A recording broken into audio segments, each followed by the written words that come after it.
Assalamualaikum warahmatullahi wabarakatuh. Okay, this time I will present about scientific approach. The first is, what is definition of scientific approach? Scientific approach is defined as the process of finding out information in science, which involves testing the ideas by performing experiments and making decisions based on the result of analysis. It means that scientific approach is a body of techniques for investigating phenomena, acquiring new knowledge, and correcting and integrating previous knowledge. And Tang et al. 2009 says that scientific approach has the characteristics of doing science. This approach allows teachers to improve the process of learning by breaking the process down into steps or stages which contains detailed instruction for conducting students' learning. And there are 5 steps of applying scientific approach in teaching learning process. The first step is observing. There are 2 main activities that should be done to lead to the observing steps. The first is the teachers give students a wide opportunity to do observation. The observation can be done through reading, listening, or seeing the object. And the second is the teachers facilitate the students to do observation and train the students to observe the important things from the object. And the second step is questioning. Questioning functions to encourage and inspire learners to actively learn and develop questions of and for itself.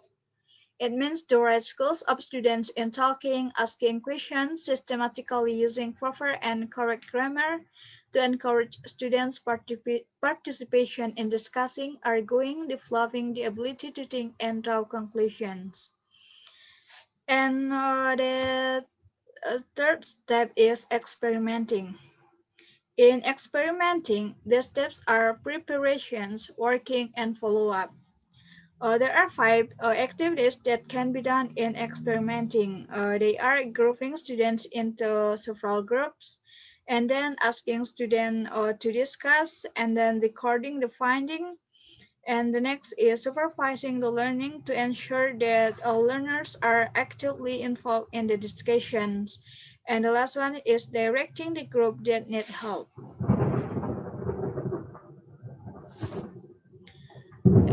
The next step is associating. Associating is the ability to analyze and associate the information occurred within the group. Associating is the process of analyzing the information to find the relationship between one information to other information and to find the patterns of interrelationship of the information so that one can make conclusion from the patterns found. And the last step is communicating. Communicating is the ability to conclude the facts that have been observed and experimented. There are 4 activities that can be conducted in communicating steps. The first is asking the students to read their work to the class, and then asking each group to listen well and provide additional input with regard to the work of each group. And the third activities is giving explanation after the group discussion ended, and then structuring tasks and providing opportunities to the students to demonstrate attitude, skills, and understanding of the substance of learning given. From the explanation about the steps of doing scientific approach in teaching learning process above, it can be seen that by doing scientific approach, students are helped to be actively involved in class activities by integrating skills, attitude, and knowledge. And there are 4 language skills in the implementation of scientific approach in teaching English. The kinds of genres or texts learned were descriptive, recount, narrative, and functional texts. To implement the scientific approach in teaching English, the students should have basic ability to communicate orally in English. In the observation, it was found that only few students can get involved in class activity using English. Some still keep silent. This approach was effective for the students who have enough vocabularies to speak or talk with simple sentence structure. Mulyasa states that the main factor to decide the successful curriculum implementation is teachers' creativity. Good quality of teacher depends on how well he or she could teach in the classroom.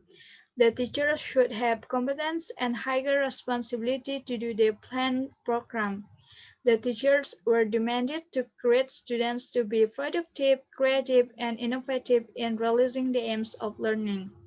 If teachers face problems in implementing the planned program, he or she had to adjust the activities so that learning aims can be achieved.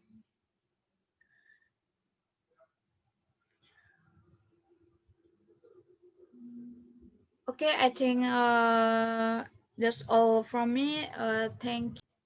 Thank you for your attention and assalamualaikum warahmatullahi wabarakatuh.